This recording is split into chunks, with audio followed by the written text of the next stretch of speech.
इस वक्त ढेर सारे कॉरपोरेट डेवलपमेंट्स के बीच एसएल ग्रुप है पूरी तरह से चर्चा में।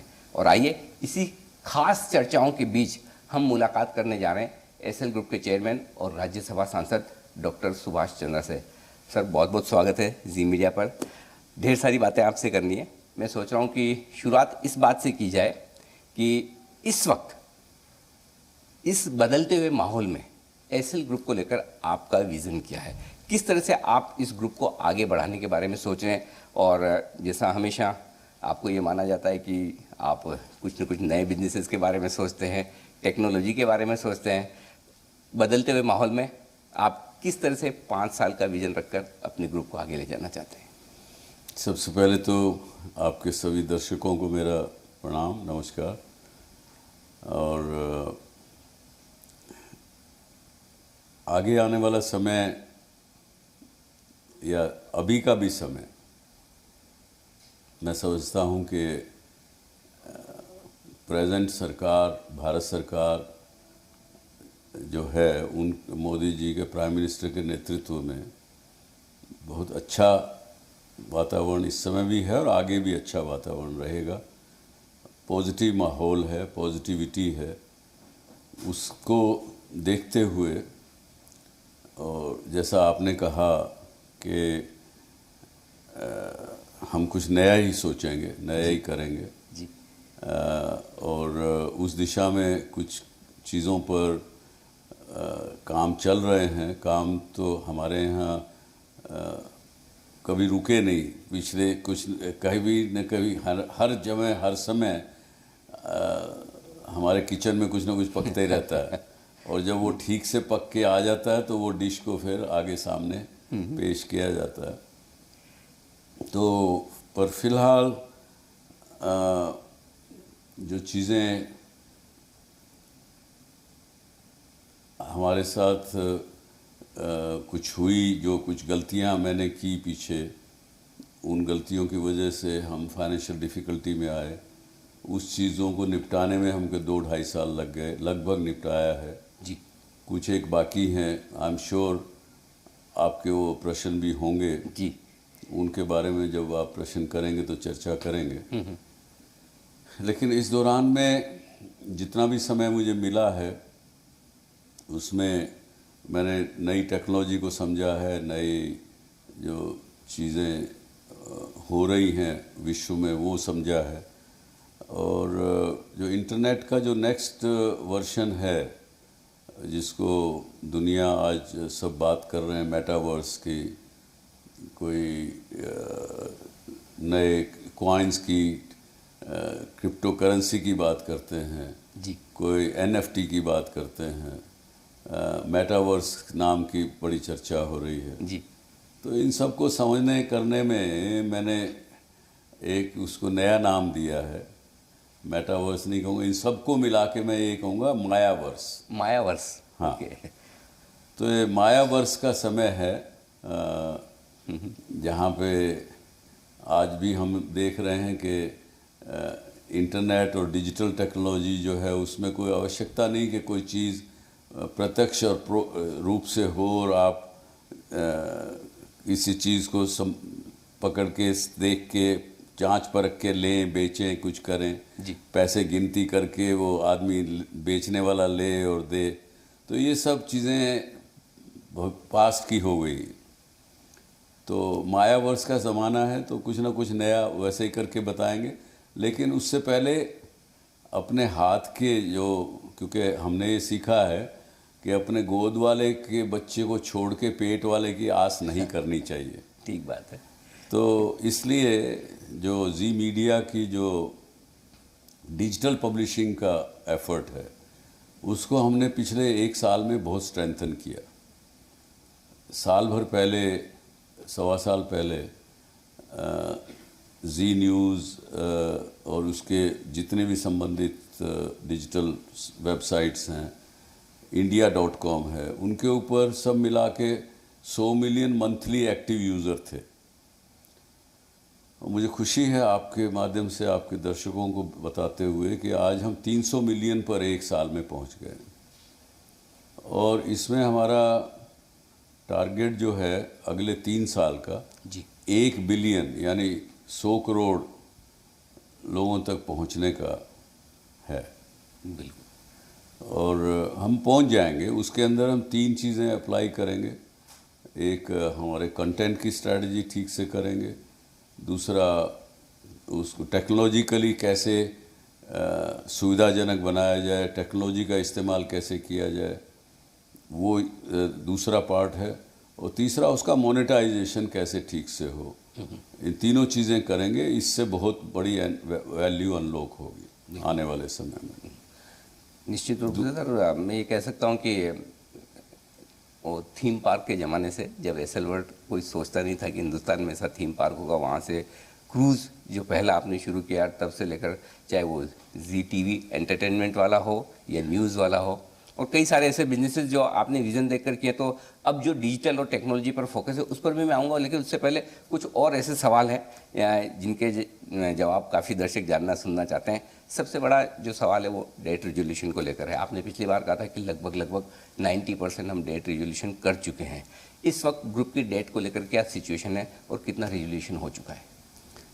इसमें हमको 2 तरह से देखना पड़ेगा। एक तो हमारी ऑपरेटिंग जो कंपनीज हैं, ऑपरेटिंग बिजनेस है, उनका जो डेट लेन देन है, एक वो अपनी जगह पर है। और दूसरा, जो हमारा एज ए प्रोमोटर हमारे पर्सनल जो हमारी बुक्स पे डेट था। तो मैंने जो पीछे 25 जनवरी को मैंने पहला पब्लिक लेटर, ओपन लेटर लिखा था, दूसरा मैंने अभी पिछले 3-4 महीने पहले लिखा, उसमें मैंने साफ कहा वो जो लिखा है वो पर्सनल डेट के विषय में लिखा है जी। और उसमें हम 92-93% पे पहुंच गए हैं। 2-3 उस लेटर में भी मैंने थोड़ा सा इशारा किया था कि एक आध लेंडर हैं जो हम कहीं पे उलझ गए हैं आपस में एक दूसरे के साथ जी। और कुछ जब एक उलझन शुरू होती है किसी एक लेंडर के साथ, तो दूसरे भी लोग कुछ ना कुछ खड़े हो जाते हैं।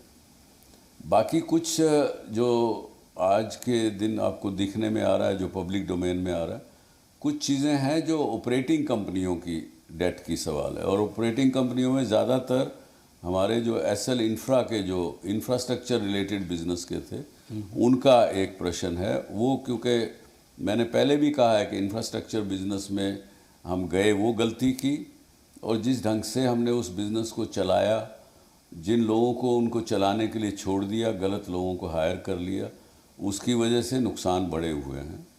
और तीसरा, हमारी अपनी एक अच्छाई की वजह से कि हमको सबका डेट देना है, हमको कहीं डिफ़ॉल्ट नहीं करना, 50-52 साल में कभी डिफ़ॉल्ट नहीं किया तो अब क्यों करेंगे जी। तो हम डेट लेते गए और पिछला किसी न किसी का लेंडर का चुकाते गए जी। उसकी वजह से वो डेट बढ़ता चला गया। तो पर फिर भी हमने सबका चुकाया, लेकिन ऑपरेटिंग एंटिटीज़ के जो प्रॉब्लम्स हैं, डिस्प्यूट्स हैं, वो तो उन कंपनीज़ को ही निपटाने पड़ेंगे। जहाँ तक हमारा पर्सनल का है तो 1-2 ये जो लैंडर्स के साथ उलझन हो गई है, उनको छोड़ के हम लगभग सबका महीने 2 महीने में सब निपटा देंगे। ओके, तो लगभग रेजोल्यूशन के पास है। हाँ। एक और जो मुद्दा है वो डिश टीवी को लेकर है। डिश टीवी और यस बैंक के बीच में जो विवाद चल रहा है कंट्रोल को लेकर, शेयरों को बेचने को लेकर, क्या कहेंगे आप? इसका किस तरह से सॉल्यूशन हो सकता है या होना चाहिए? ये आज के दिन मैटर बहुत कई कोर्ट्स के मैटर्स में उलझा हुआ है। जी। कई केसेस इस विषय को लेकर के, कई पार्टी शेयर होल्डर्स एक अपनी जगह पर हैं, कंपनी एक अलग अपनी जगह पर है, मीडिया में लोग अपनी जगह पर हैं। वो इसको पहली बात तो जल्दी से समझ नहीं पा रहे हैं। एक किसी मीडिया ने तो यहाँ तक लिख दिया कि एज इफ डिश टीवी ने बहुत बड़ा गलत कर दिया, और उसमें उन्होंने रेगुलेटर को चैलेंज किया कि आप इस पर एक्शन क्यों नहीं ले रहे हैं। जबकि सच्चाई ये है कि डिश टीवी कहीं पे डिफ़ॉल्टर नहीं है, कहीं उसका कोई किसी से कैसा डिस्प्यूट नहीं है, पहली बात जी। ये रिकॉर्ड सबको आपके माध्यम से आई होप सब ठीक करें जी। दूसरा है डिश टीवी के share holders, promoter share holders अलग, नॉर्मल शेयर होल्डर्स अलग। प्रमोटर शेयर होल्डर्स के शेयर्स मैंने as a separate person, because I am not a promoter of Dish TV, जी, because when we brothers separated, it's Jawahar Goyal, my younger brothers company. जी, Jawahar Goyal wanted to help me to tide over my financial difficulties, तो उनके share लेके मैंने कुछ pledge किए. वो भी एक अलग से अपनी जगह विषय है. अब आपने डिश और यस बैंक की बात की तो उस पे आता हूँ. यस बैंक ने पैसा दिया 4,210 करोड़ रुपए. जी, वो दिया वीडियोकॉन के D2H बिजनेस को डिश टीवी में मर्ज करने के लिए, जिसमें कि मैं समझता हूं कि हमारे साथ वो एक फ्रॉडुलेंट एक्ट किया गया उस समय के यस बैंक के मैनेजमेंट के द्वारा, जिसकी वजह से मैंने उनके खिलाफ एक FIR से 2.5 साल पहले जी, जब दाखिल करा दी थी. डिश का हेडक्वार्टर नोएडा में है, इसलिए वहाँ पे दाखिल कराई.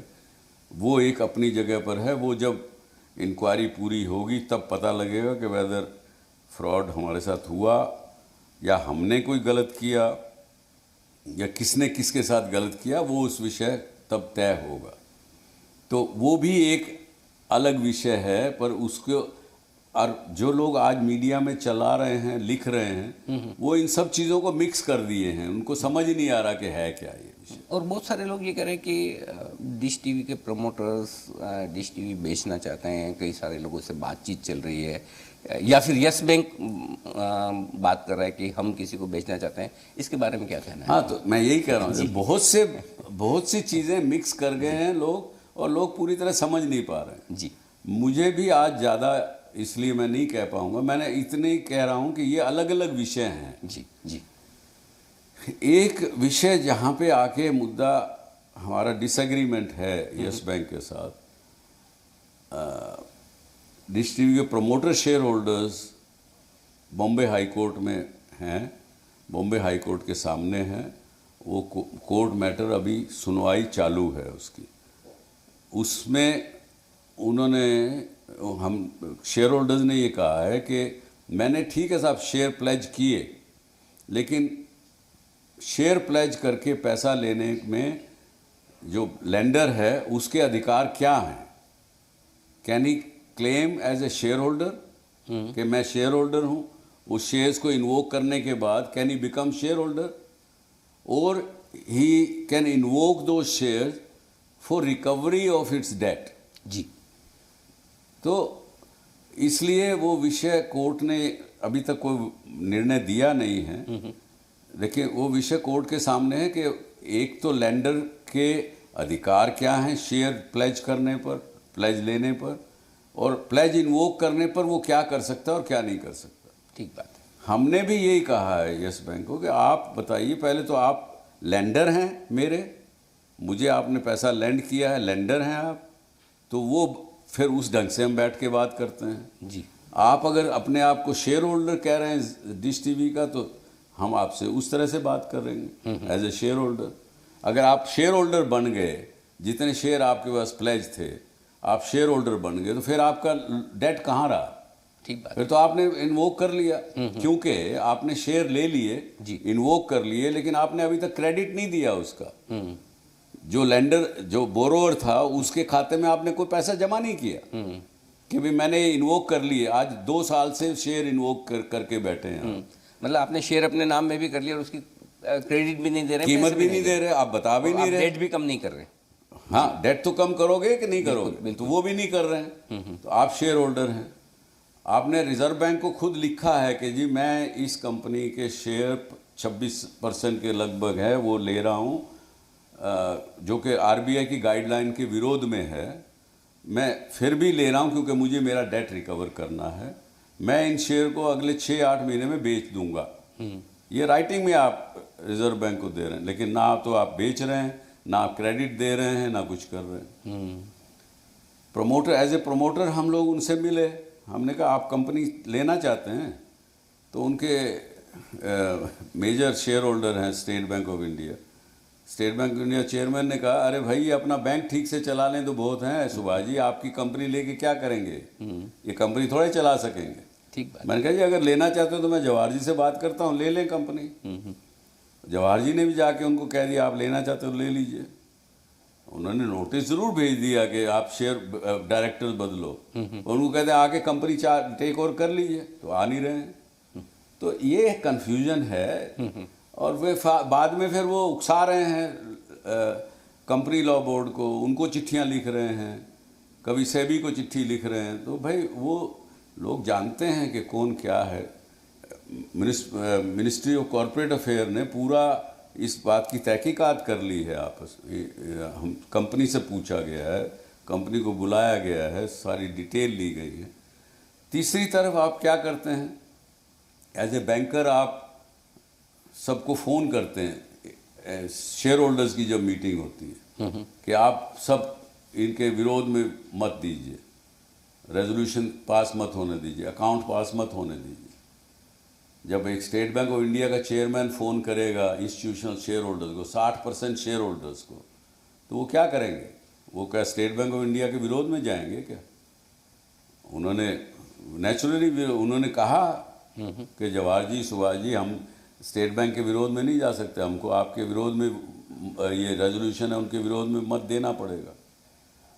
खैर फिर भी वो जो मत डिक्लेयर हो गया, सेबी ने उसको फोर्स किया डिक्लेयर करने के लिए, वो डिक्लेयर भी हो गया, जो कि रिजल्ट सील्ड एनवलप में कोर्ट के पास पड़ा हुआ था। जिस दिन रिजल्ट आया एजीएम का, तीसरे दिन, तब से वहाँ पड़ा हुआ है, कोई कंपनी को रखती थोड़ा ये। अब उसको देखते हैं क्या होता है, लेकिन समझना पड़ेगा ये विषय क्या है। जी, एक और बात है, चूँकि आप जी एंटरटेनमेंट के पहले चेयरमैन भी रह चुके हैं, एक मास्टर स्ट्रोक जो सोनी के साथ मर्जर का अनाउंस हुआ, कहाँ तक बात पहुँची है, अब किस लेवल तक मर्जर है, और कब तक पूरा ऑपरेशनल और पूरा इंटीग्रेशन कब तक हो जाएगा? नहीं, इस विषय में मुझे ज़्यादा जानकारी नहीं है, क्योंकि वो विषय पुनीत और अमित देख रहे हैं, वो ही कर रहे हैं। मुझे यही बताया गया कि वो ठीक चल रहा है, अपने प्रोसेस से चल रहा है, रेगुलेटरी अप्रूवल होंगी उसके हिसाब से होगा। चूँकि पिछले आपने कहा कि 2-2.5 साल बड़े इंटरेस्टिंग रहे हैं, आपका लंबा इतना अनुभव रहा है बिजनेसेस का, नए नए बिजनेसेस में आप जाकर ट्राई करते हैं, तो ये बताएं सर कि क्या ये सब देखने के बाद नए बिजनेसेस में कूदने की आपकी जो आग है, जो आपकी पैशन है, उस पर कोई असर आया है? नहीं, ऐसा कुछ नहीं है। वो तो कुछ करने की तो इच्छा पहले हमेशा से रहती है, और मैं तो ये मानता हूँ कि पैसे के पीछे भागने से पैसा नहीं आता है। इसलिए कुछ भी नया काम मैंने कभी भी किया है तो इसलिए नहीं किया कि पैसा कमाना है। पैसा तो अपने आप आएगा, वो बाई प्रोडक्ट मैं मान के चलता हूँ। कुछ क्रिएट करना, कुछ नई चीज़ करना, कुछ एक्साइटिंग करना, वो एक विषय है, और वो इच्छा तो कभी पूरी नहीं होती। जी, लोग आपको मीडिया मुगल कहते हैं, इंडियन टेलीविज़न का विश्व पिता मानते हैं। जी मीडिया जो एक और आपकी लिस्टेड एंटिटी है, इसका कामकाज कैसा चल रहा है? मीडिया फील्ड को आप इस वक्त कैसे देख रहे हैं, क्या बदलाव हो रहे हैं, और जी मीडिया कैसे पोजीशन है इसमें? जैसे मैंने बताया, जी मीडिया का 300 मिलियन अभी हमारे मंथली एक्टिव यूज़र डिजिटल पे हो गए हैं। वीऑन जो एक इंग्लिश का न्यूज़ नेटवर्क है, first global network from Asia for the whole globe, मुझे खुशी है ये बताते हुए कि वो उसकी एक्सेप्टेंस जो है वो काफ़ी बढ़ गई है। देश में भी नंबर 1 मुझे बताया गया कि हो गया है वो, और विदेशों में भी 58% उसकी व्यूअरशिप बाहर से है। यूट्यूब पर एक महीने में 90 मिलियन विजिटर उसके ऊपर आ रहे हैं, जो कि बीबीसी से आगे हैं, CNN से थोड़ा कम है। और उस वीओन जो प्रोडक्ट है उसके ऊपर हम टेक्नोलॉजी का इस्तेमाल करेंगे। उसकी जो डिजिटल पब्लिशिंग उसके साथ साथ जो चल रही है उसको हम ज़्यादा इंटरेक्टिव बनाएंगे। जो सोशल मीडिया के फीचर्स होते हैं उसको उस पर डालेंगे। उसको भी हमारा एक प्लान है कि अगले 5 साल में वो 500 मिलियन के करीब उसके कस्टमर उससे जुड़े। बहुत बड़ा टारगेट है, लेकिन अचीव टीम करेगी। बिल्कुल। मैं उम्मीद करता हूँ कि वो बहुत जल्दी अचीव होंगे। एक आखिरी सवाल आपसे ये कि इस वक्त इन सब बातों के बीच में आपके जो भी क्रेडिटर्स या लेंडर्स हैं और दूसरे आपके जो शेयर होल्डर्स हैं, इन्वेस्टर्स हैं, जिन्होंने आपकी अलग अलग कंपनियों में पैसा लगाया, उन्हें आप क्या मैसेज देंगे? ये शेयर होल्डर्स हमारे से डिसअपॉइंट हुए हैं इस सारे पूरे प्रकरण में, क्योंकि हमारी कंपनियों के शेयर्स आगे बढ़े नहीं, कीमतें बढ़ी नहीं उनकी, तो स्वाभाविक रूप है कि वो उनको डिसअपॉइंटमेंट है हमारे से। लेकिन time is a big healer. समय बताएगा कि हमने क्या किया शेयर होल्डर्स के इंटरेस्ट में। हमने कभी उनके इंटरेस्ट को कंप्रोमाइज़ नहीं किया है, लेकिन अभी उनको हमसे गुस्सा ही होगा मेरे ख्याल से। समय पा करके वो भी चीज़ें ठीक होंगी। जब है ना, लोगों ने सोचा कि बस डॉक्टर सुभाष चंद्रा का समय हो गया, उसके बाद आप उतना दुगुना ताकत से, तिगुना ताकत से बाउंस करते हुए हैं। इस बार का बाउंस में किस तरफ होगा, कहाँ होगा, ये लोग जानना चाहते हैं। ये समय बताएगा। और मैं यही बता सकता हूँ आपको कि कुछ ना कुछ नया आप सब लोगों के सामने आएगा और जल्द ही आएगा। टेक्नोलॉजी की तरफ से आएगा, कुछ और तरह से आएगा। बिल्कुल, उसका इंतज़ार हमें और सारे दर्शकों को, आपके सारे शेयर होल्डर्स, इन्वेस्टर्स, क्रिएटर्स सबको रहेगा। और आपको बहुत बहुत शुभकामनाएं, बहुत बहुत धन्यवाद समय देने के लिए। तो ये थे doctor Subhash Chandra, SL group के चेयरमैन और राज्यसभा सांसद, जो बताते हुए ग्रुप के विजन और सारी योजनाओं के बारे में। इस खास मुलाकात में इतना ही। नमस्कार।